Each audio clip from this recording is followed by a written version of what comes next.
Saudi আরবে নিরাপত্তা নিয়ে উদ্বেগের কারণে নিজেদের পুরনো সিকিউরিটি টিমকে বরখাস্ত করেছে পর্তুগিজ তারকা ক্রিস্টিয়ানো রোনালদো ও তার সঙ্গিনী জর্জিনা রড্রিগেজ।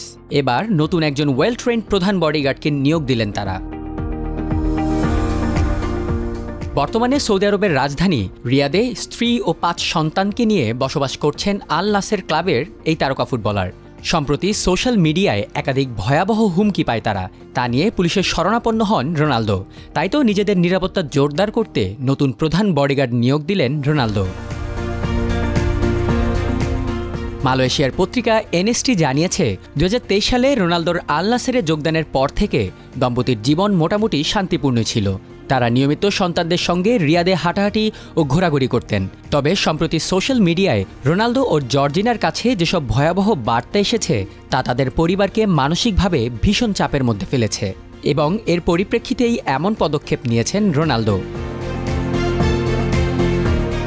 এনএসটির ঘনিষ্ঠ সূত্রের বরাতে জানা গেছে, সন্তানদের সোশ্যাল মিডিয়ায় প্রকাশ নিয়ে এখন বিশেষ করে সতর্ক জর্জিনা। আগে ইনস্টাগ্রামে পরিবারের বিভিন্ন মুহূর্ত শেয়ার করলেও এখন সেটি প্রায় বন্ধ করে দিয়েছেন তিনি। প্রথমে এটিকে অনেকে ব্যক্তিগত সিদ্ধান্ত ভাবলেও বাস্তবে তা ছিল একটি বড় নিরাপত্তা কৌশলের অংশ, যাতে অন্তত সন্তানদের সম্ভাব্য হুমকি থেকে রক্ষা করা যায়।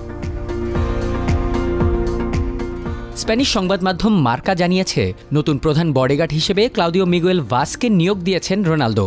একজন বেসরকারি নিরাপত্তা বিশেষজ্ঞ হিসেবে খ্যাতি আছে ভাজের। বিভিন্ন জটিল ও সমস্যাপ্রবণ এলাকাগুলোতে কাজ করার অভিজ্ঞতাও আছে তার। শুরুতে পর্তুগালের ঝুঁকিপূর্ণ এলাকায় র্যাপার এনজিএ সহ একাধিক সঙ্গীত শিল্পীর নিরাপত্তা দিয়েছেন পার্লামেন্টারি ট্রেইন্ড ভাজ। পরে ফুটবল জগতে এসে কাজ করেছেন পর্তুগালের রাফায়েল লেয়াও ও জেলসন মার্টিন্সের সঙ্গেও। তবে মার্কার দাবি, রোনালদোর এই নতুন বডিগার্ডকে ভালোভাবে গ্রহণ করেননি তার ঘনিষ্ঠ মহল। তাদের মতে রোনালদোর আগের নিরাপত্তা টিমের চেয়ে একেবারে ভিন্ন, ভীতিকর ও আগ্রাসী স্টাইলের ভাজ।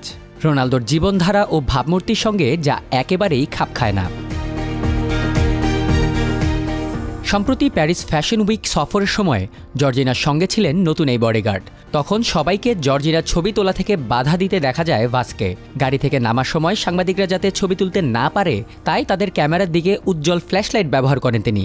আর এতেই শুরু হয় ব্যাপক সমালোচনা।